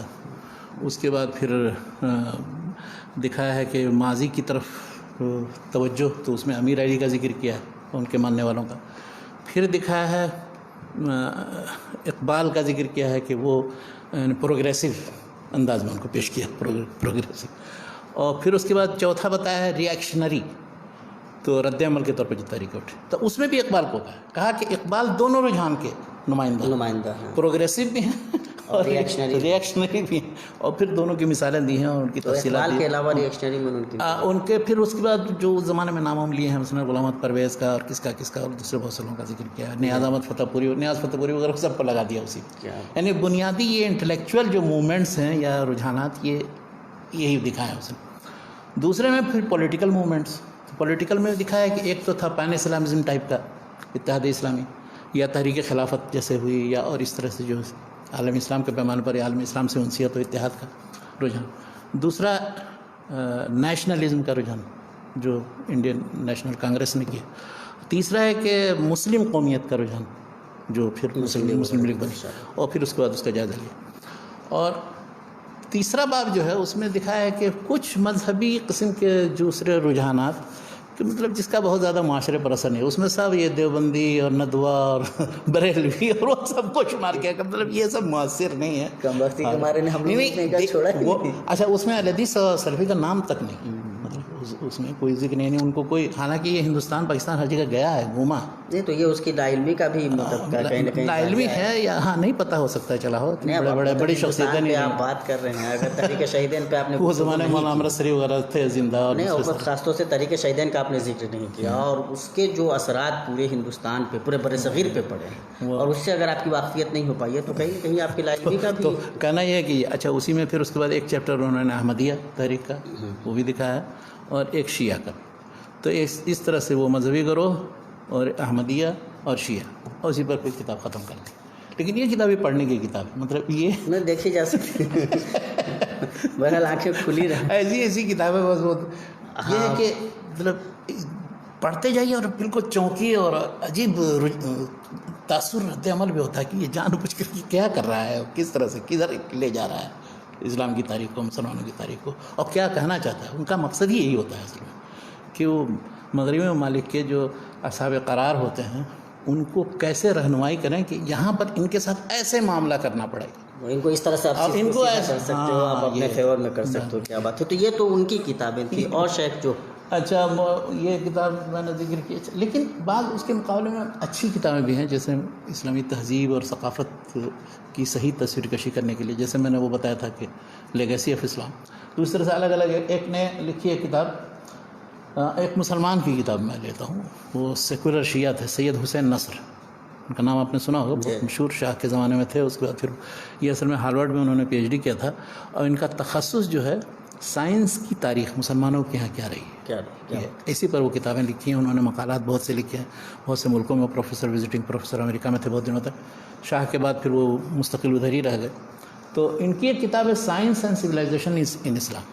یہ کتاب بھی بہت دلچسپ کتاب ہے. اس میں انہوں نے کئی 13-14 باب ہیں اس میں, اور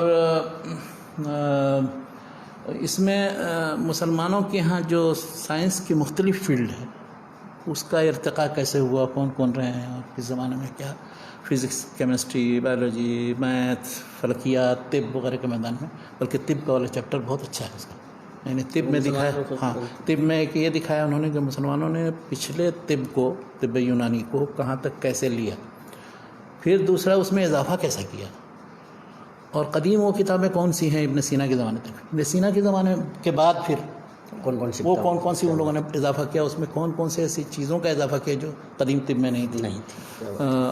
اس میں جن لوگوں نے جس چیز کا بھی اضافہ کیا اس کا ذکر کیا ہے، یا دواؤں سے متعلق مفرد دوائیں، مرکب دوائیں، سب تفصیل. تو یہ طب والا چیپٹر بھی بہت اچھا ہے اس میں. اچھا، اسی طرح سے ان کے سب سے پہلے کتاب شروع کی انہوں نے تو یہ دکھایا ہے کہ مسلمانوں میں مثلاً اگر کسی کو حکیم کہا جاتا ہے تو حکیم کہنے کا مطلب کیا ہوتا ہے؟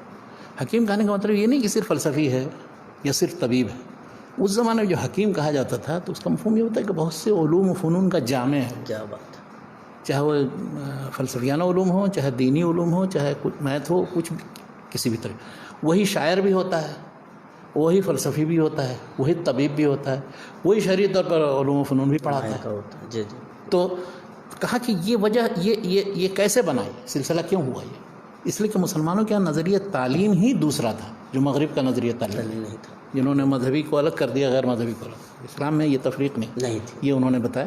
اور اسی وجہ سے سارے پھر انہوں نے بڑی تعداد میں مثالیں دی ہیں، اگرچہ اس میں اکثر فلاسفہ ہیں اور اطباء ہیں کہ جو مختلف علوم و فنون کے جامع تھے، یعنی موسوعاتی کتابیں جنہوں نے لکھی ہیں، جیسے فارابی ہیں یا ابن سینا ہیں یا اس طرح سے ابن رشد ہے. اب ابن رشد دیکھیے مذہبی طور پر فقہ کی کتابیں بھی لکھی اور فلسفہ میں بالکل ارسطو کی سارا چیزوں کا کو ترجمہ بھی کیا، اس کو نقل بھی کیا اور شرح بھی اس کی. تو بلکہ رشدیت یا ابن رشد کا مذہب ایک طرح سے تقریباً 2 صدیوں 3 صدیوں تک یورپ کے اندر پڑھایا جاتا تھا. اور بڑا زبردست مخالف اور موافق دونوں تھے. اس کے خلاف جو تحریک چلی وہ بہت دنوں تک پسپا نہیں ہوئی تھی، یہاں تک کہ بعد میں جا کر کے پھر وہ لوگ غالب آ گئے. ورنہ ایک کتاب لکھی ہے رینان ایک مستشرق تھا فرانسیسی، تو اس نے ابن رشد پر کتاب لکھی. تو اس میں ابن رشد اور رشدیت کے اثرات اور اس مدرسہ فکر کے اثرات دکھائے یورپ میں مخالفین 2-3 صدیوں تک. تو یہ کتاب جو ہے اس میں ایک چیپٹر جو سید حسین نصر نے بنایا ہے کہ وہاں کا جو نظام تعلیم تھا، طریقۂ تعلیم تھا، وہ کیا تھا اور کیسے کون کون سے مراکز تھے اور کس طرح تھے، اور اس کا بھی تاریخی ارتقاء دکھایا ہے. تو کہا یہ وجہ ہوئی ہے ان کے بننے کی اور اس طرح سے سارے اس میں ایجاد کرنے کی. اور انہوں نے پھر اس بات کا افسوس بھی ظاہر کیا ہے کہ عام طور پر جو مغربی مورخین ہیں جو سائنس کی تاریخ لکھتے ہیں وہ مسلمانوں کا کوئی ذکر نہیں کرتے اور اسلامی کنٹریبیوشن کا کوئی اعتراف ہی نہیں کرتے. وہ کہتے ہیں کچھ نہیں، انہوں نے بس وہی تھوڑا سا اس پہ کچھ حاشیہ واشیہ لکھا ہے اور کچھ. جبکہ اب طب کے میدان میں سال ابوبکر محمد بن زکریہ الرازی 322 ہجری میں وفات ہے، وہ دیکھیے تو یہ ایک بہت بڑا موسوعہ الحاوی کے نام سے لکھا ہے اس کو. یہ ابن سینا سے پہلے آدمی گزرا. اب اندازہ لگائے کہ اس جیسی 1-2 نہیں 20 کتابیں ہیں طب کے میدان میں اور دوسرے. اچھا، پھر اس نے یہ بھی خصوصیت لکھی ہے، کہا کہ اسلامی تعلیم کی خصوصیت یہ تھی کہ یہاں کوئی مسلمان کی بھی قید نہیں تھی. سارے علوم فنون غیر مسلم بھی حاصل کر سکتے ہیں، وہ بھی قرآن بھی حفظ کر سکتے ہیں. اور آج تک دیکھیے لبنان وغیرہ میں قرآن حفظ کرتے ہیں، قرآن پڑھتے ہیں، اس لیے کہ وہ عربی زبان کا ایک شاہپارہ ہے اور اس کو عربی زبان صحیح کرنے کے لیے اس کو پیش نظر رکھتے ہیں اور یاد کرتے ہیں. تو وہاں تعلیم میں کہتے ہیں کہ نہ غیر مسلم مسلمان کی کوئی تفریق تھی، اور جو جس میدان میں تخصص کرنا چاہے. اور اتنا جیسے عیسائی دنیا میں ہوا کہ داروگیر شروع ہوئی، کیا ماشاء اللہ ختم ہو گیا وقت، کہاں ابھی تو چند کتابوں تک پہنچے، 20 کتابیں باقی. تو وہاں جیسے داروگیر شروع ہوئی، جہاں بھی کوئی سائنسی حقیقت کا اظہار کسی نے کیا ہے، گلیلیو نے یا کسی دوسرے نے، تو اس کے خلاف کلیسا ہو جاتا تھا. کہا یہاں الحمدللہ ہمارے یہاں اس طرح کی کوئی مثال نہیں ملتی، کوئی مثال نہیں. نہ حکومت نے کوئی زبردستی کی، نہ علماء کے کوئی گروپ یا کسی نے ایکوزیشن کیا، کچھ نہیں. تو یہ اور بھی بہت سی خصوصیات ہیں. تو یہ کتاب سائنس اینڈ سویلائزیشن ان اسلام بہترین کتاب ہے، مطلب یہ پڑھنے کی، سید حسین نصر کی کتاب. اچھا، اسی طرح اس میدان میں یعنی اسلام میں سائنس کی تاریخ لکھنے میں ایک جو بہت مشہور نام ہے، اگرچہ ان کی کتاب انگریزی میں نہیں ہے اور پوری ترجمہ بھی نہیں ہوئی عربی میں، وہ ہیں ڈاکٹر فؤاد سیزکن، ٹرکش عالم جو تاریخ التراث العربی جو لکھی ہے. تو انہوں نے 4 صدی ہجری کے وسط تک مختلف علوم فنون، چاہے وہ سائنس ہو یا کچھ بھی، سارے کا ارتقاء دکھایا. سب میں جتنے مصنفین ہیں ان کی جو کتابیں بھی موجود ہیں، ان کے اقتباسات موجود ہیں کتابوں، وہ سب انہوں نے لکھی ماشاء اللہ. تو اس میں ایک جلد فلکیات پر، ایک جلد طب پر، ایک جلد اس طرح تقریباً 10 جلدیں انہوں نے لکھی. اس کے بعد انتقال ہو گیا ان کا. تو وہ بھی وہ آئے تھے ایک بار یہاں، تو میں نے شاید ذکر کیا تھا، میں نے کہا کہ ملاقات ہوئی تو یہاں کسی نے اعتراض کیا کہ آپ نے فلاں کتاب میں ایسا لکھا. تو انہوں نے کہا آپ لوگ ہمیں یہاں پریشان کر رہے ہیں، وہاں مستشرقین نے ہمیں جینا وہاں 2 بار کر دیا ہے، میرے خلاف کانفرنسوں پر کانفرنسیں کر رہے ہیں کہ اس نے یہ کیا سارے علوم فنون کا منبع جو ہے مسلمانوں کی طرف بنا پھیل دیا. تو اس طرح کے بعض کام ان سے واقفیت ضروری ہے، ان کو پڑھنا بھی ضروری ہے اور دیکھنا بھی ضروری ہے، اور ان سے اطلاع مطلب ان پر اطلاع رہے تو پھر اتنا اچھا اب کیا بیان کریں کیا نہ بیان کریں. ایک ڈاکٹر محمد اسد، وہ جو لیوپولڈ محمد اسد، جی وہ اس کی ایک کتاب ہے روڈ ٹو مکہ. اچھا وہ دلچسپ ہے، پڑھنے کے لائق کتاب. کیا بات ہے. اچھا ان کی زندگی بھی عجیب غریب تھی. اس کتاب کو اس نے لکھا 1952 میں، لیکن 1952 تک کی اپنی داستان نہیں لکھی. وہ کس طرح سے غیر مسلم تھا اور یہودی تھا، اور وہاں سے آیا، یہ کسی اخبار کا رپورٹر تھا، وہ عرب ممالک میں رہا، پھر اس کے بعد آ گیا حجاز میں، یہاں نجد میں. تو نجد میں ملک عبدالعزیز سے کے پاس وہ تھا بہت دنوں تک. اس کے بعد پھر تو اس میں زیادہ تر وہ جزیرہ عرب میں رہنے اور یہاں اس کی پوری داستان بیان کی ہے، اور بہت ادبی انداز میں، قصے کے انداز میں اس نے لکھا ہے اس کو. لیکن یہ تقریباً 1930-32 تک کی داستان ہے. اس کے بعد پھر یہاں سے وہ پاکستان ہندوستان چلے گئے. پاکستان ابھی نہیں بنا تھا اس وقت، علامہ اقبال زندہ تھے، تو وہاں ان سے ملاقات کی. علامہ اقبال نے ان کو کہا کہ آپ ایسا کیجیے، صحیح بخاری کا ترجمہ کیجیے. چنانچہ انہوں نے ترجمہ کرنا شروع بھی کیا، مگر وہ پورا نہیں کر سکے.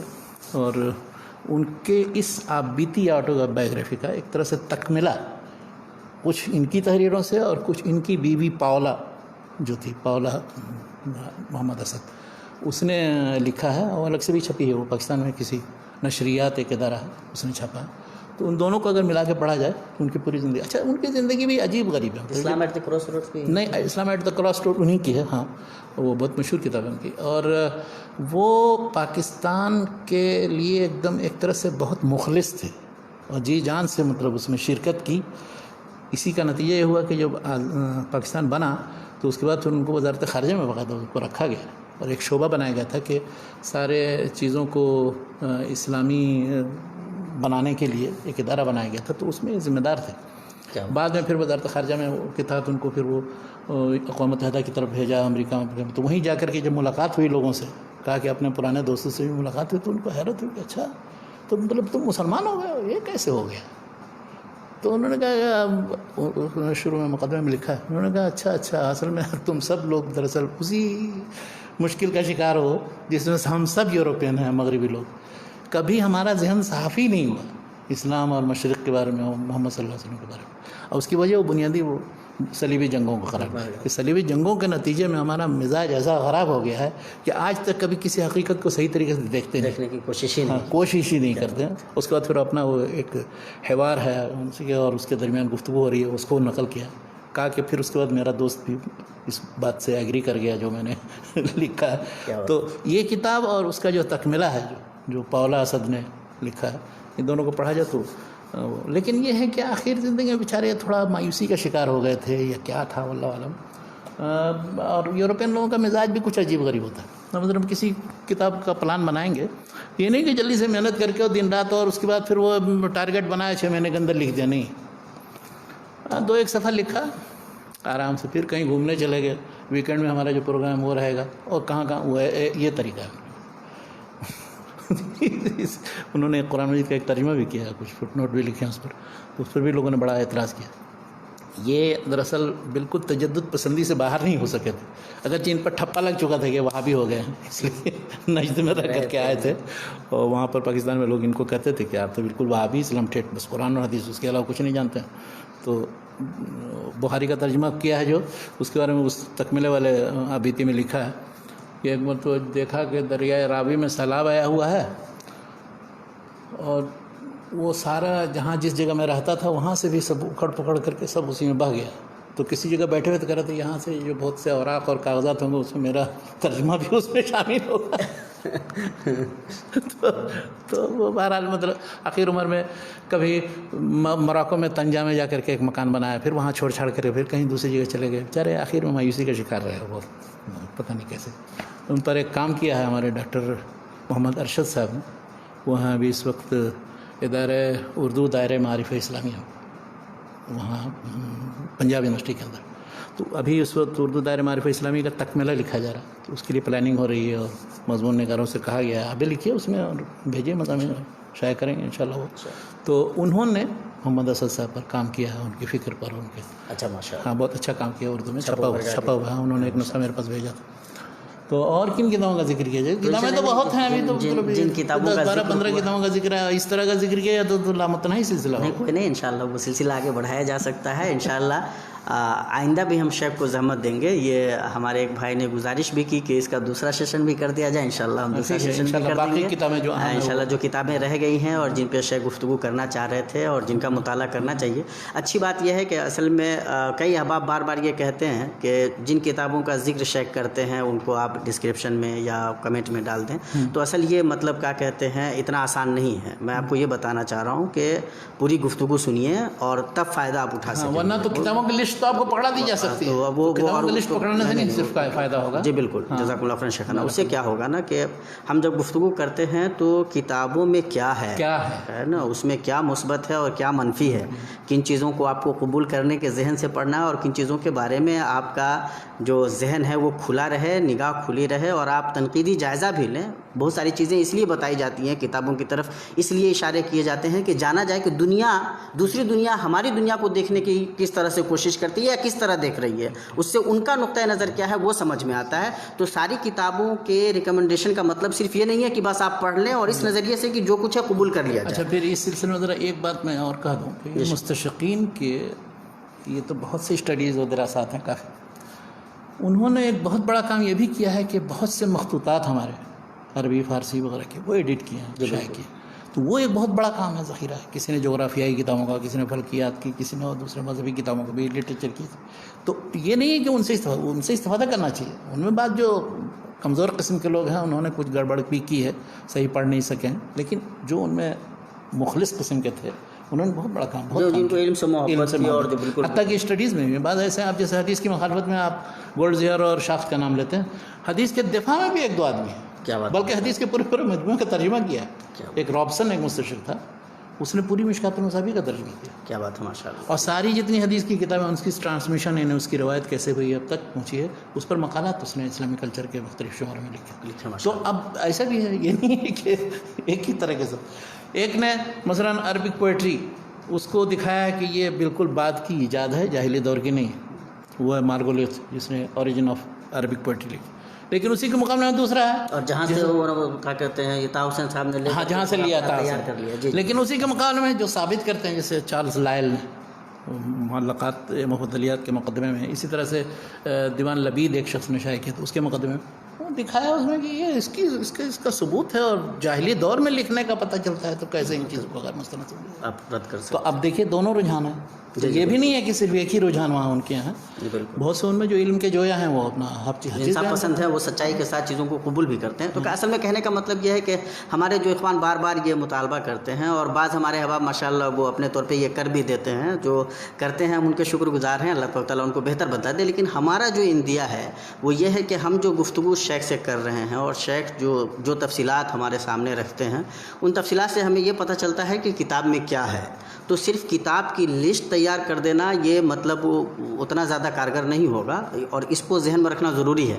ہم جو شیخ سے گفتگو کر رہے ہیں، شیخ کی جو باتیں سامنے آ رہی ہیں ان باتوں کو سامنے رکھا جائے، اور کتابوں کے بارے میں جو زاویہ پھر نکل کر سامنے آتا ہے وہ زاویہ ہمارا جب بنے گا تو انشاءاللہ ہم زیادہ بہتر فائدہ اٹھا سکیں گے انشاءاللہ۔ انگریزی کے بارے میں، انگریزی زبان میں جو کتابیں ہیں اور جن کی طرف شیخ اشارہ کرنا چاتے ہیں، ریکمینڈ کرنا چاہتے ہیں، میں ایک بات یہ بھی کہہ دوں کہ میں نے جو ان کتابوں کا ذکر، میں نے انگلش میں نہ پوئٹری پڑھی ہے، نہ فکشن، نہ ڈرامہ، یہ ادبیات بھی چیزیں نہیں پڑھی، یہ اسلام اور عربی زبان و ادب اور جو آپ کا فیلڈ رہا کے تعلق سے ہی چیزیں پڑھی ہیں، اس لیے انہی کتابوں کا ذکر ہوگا۔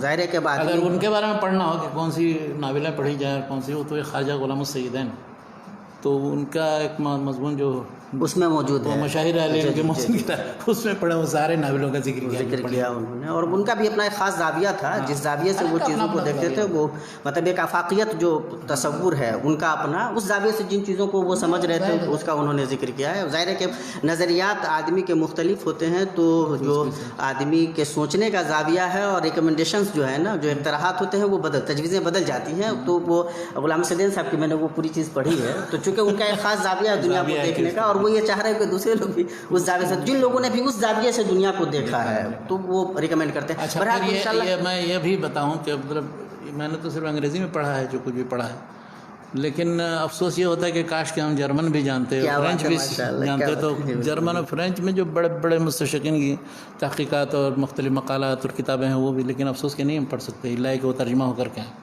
تو اس لیے زیادہ سے زیادہ زبانیں سیکھنی چاہیے. ڈاکٹر حمید اللہ صاحب 6-7 زبانوں میں لکھتے تھے، اور جب کسی نوجوان سے ملاقات ہوتی تو کہتے تھے کہ زبان سیکھو، کیا فلاں زبان تم نے سیکھی نہیں.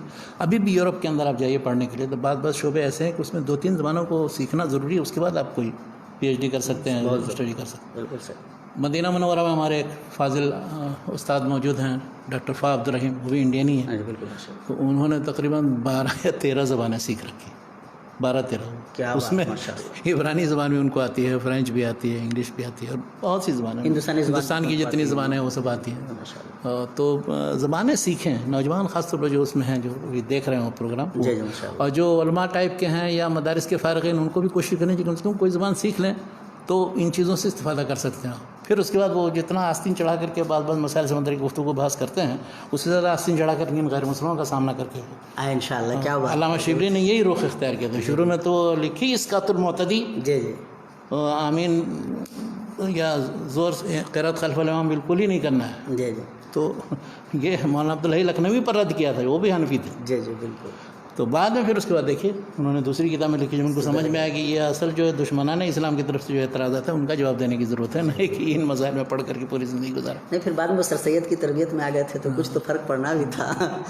سر سید کا جو وہ کیا کہتے ہیں تصور تھا، پھر ان کی جو نگاہ تھی، ظاہر ہے وہ نگاہ پڑی تو، اور پھر جب علی گڑھ کا وہ پورا ماحول ملا کالج کا، وہ سارے اثرات مرتب ہوئے شبلی پر. اور ظاہر ہے شبلی نے پھر جو کام کیا ہے اپنے آپ میں، شبلی کے ایک اسکول کا نام ہے.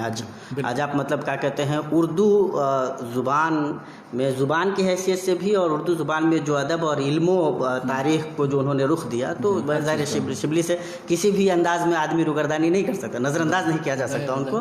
تو ظاہر ہے اس کی بڑی وجہ یہی ہے کہ وہ جو تنگنایا تھا اس سے وہ نکلے، اور پھر انہوں نے اس مطلب خاص زاویہ نگاہ کے ساتھ ماشاءاللہ دیکھا اور دنیا کو دکھلانے کی کوشش کی کہ ہم مسلمانوں نے کیا کیا دیا ہے. تو شک کہ ہم بے انتہا شکر گزار ہیں. ہمارا وقت بھی نکل رہا ہے. آئندہ پھر انشاءاللہ جو کتابیں رہ گئی ہیں اور جن کی طرف شیخ اشارہ کرنا چاہ رہے ہیں، ہم انشاءاللہ شیخ کو زحمت دیں گے.